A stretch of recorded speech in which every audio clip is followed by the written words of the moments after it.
Hi everyone, welcome to Helpful Solutions.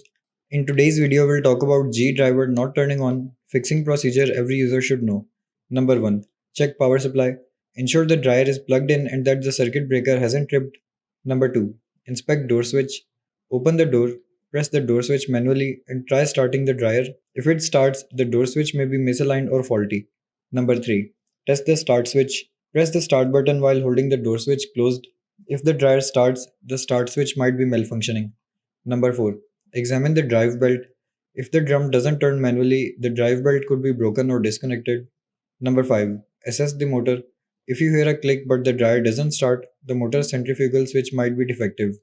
Thanks for watching.